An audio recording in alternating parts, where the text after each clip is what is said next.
Hello there. Welcome. My name is Lindsey Latham. I am a spiritual practitioner, spiritual business owner, and this video is about ethics and integrity that comes with being a spiritual practitioner and running a legitimate spiritual practice and business with integrity and honesty.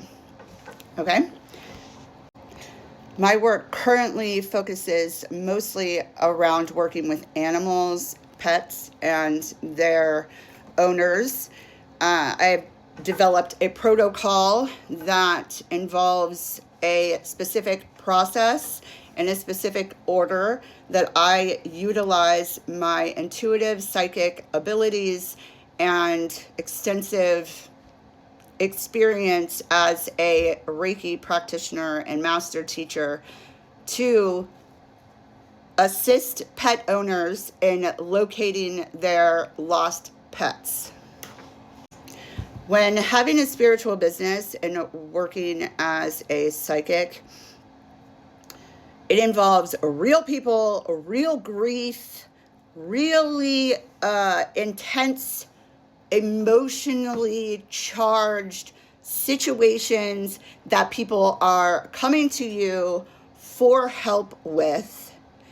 So it is of utmost importance to have absolute integrity and ethics within your business. And in order to have ethics and integrity within your business, you first have to have ethics and integrity within yourself and within your life and everything that you do. That's how are you acting when no one is watching. That is being completely honest and living in integrity with source and everything around you.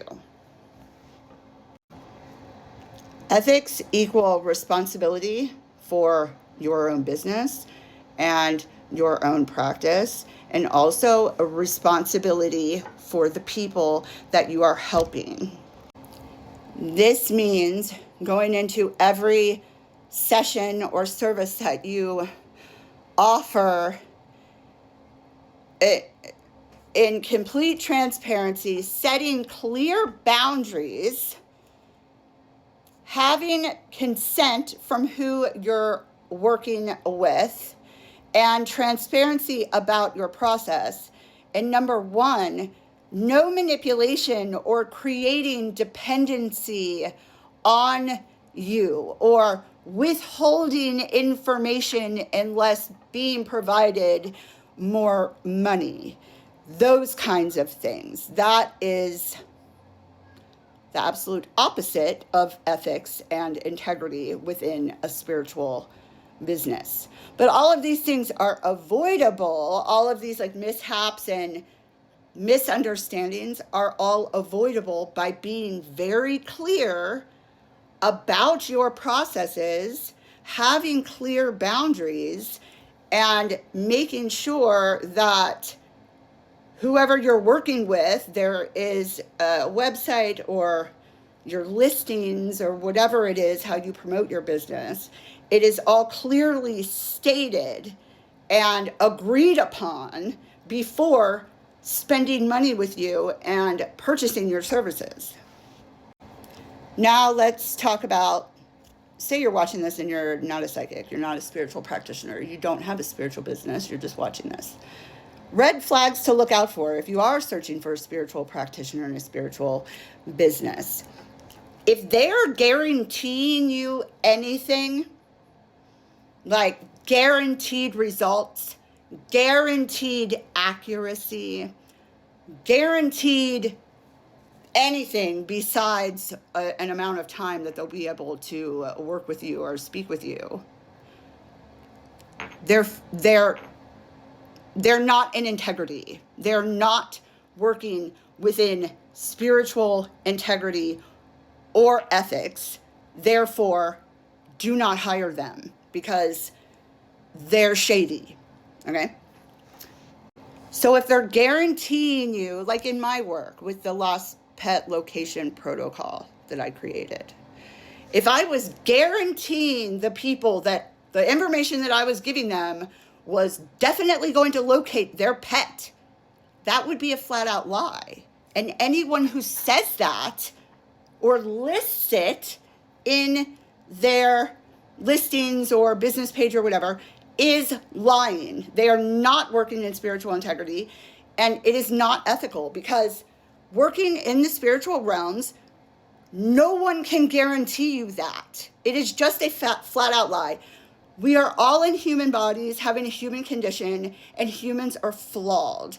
Therefore, they cannot guarantee you spiritual outcomes like that. It's just unethical, period.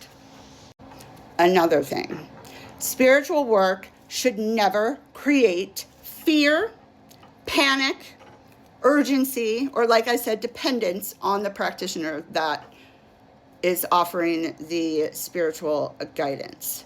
Those are manipulative sales tactics to keep people coming back to you.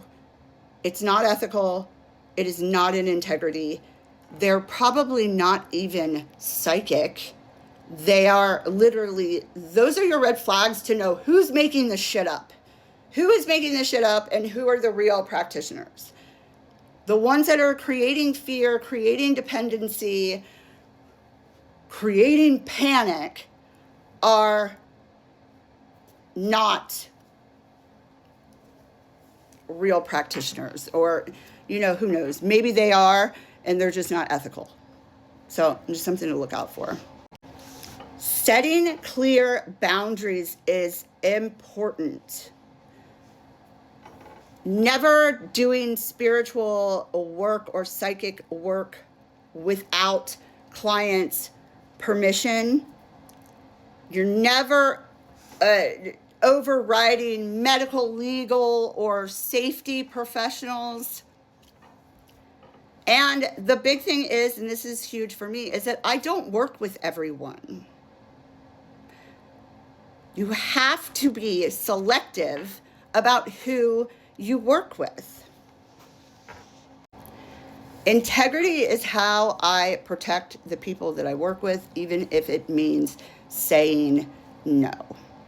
And so, for instance, if someone comes to me and their pet has been missing for 6 months, and they've worked with other people and yada, yada, yada, I'm not going to accept that. I'm not going to work with that person, because inside there's doubt that within me that I'm going to be able to locate that pet, because it has been so long.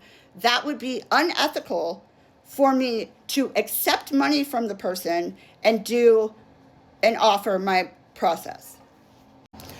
Also pay attention to how other spiritual practitioners